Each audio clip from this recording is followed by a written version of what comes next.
Department of Interior and Local Government katuwang ang Department of Justice, Bureau of Immigration, maging ang SEC at ang PAOK abay nagsagawa ng inspeksyon sa ilang BPO company sa Pasay at Parañaque City. Alamin natin ang buong detalye at tinutukan niya ni Bombo Kelly Cordero.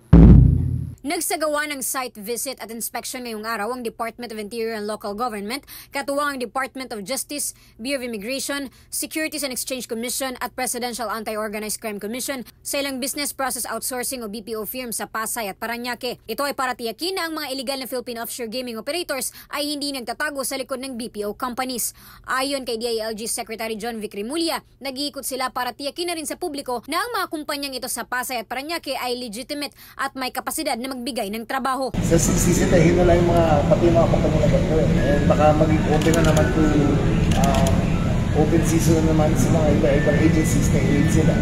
So we want to make it very clear that these are legitimate, job creating, and legal entities that are operating.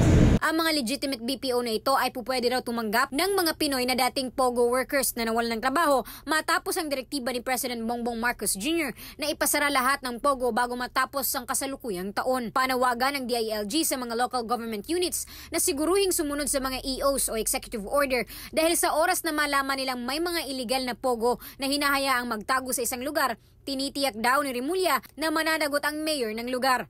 Ani Remulla, imposible kasing hindi alam ng mayors kung may mag-operate na POGO sa kanilang lugar dahil kinakailangan nitong mag-apply ng business permit at iba pang dokumento. Binigyang diin ng kalihim na wala silang ibibigay na tsansa sa sinumang magkakamali na magkanlong sa mga illegal na Philippine offshore gaming operators. Well, the President is giving marching orders that LGUs must comply with EO 74. And we will hold the mayors accountable kung mahuli namin ang operation sa kanila.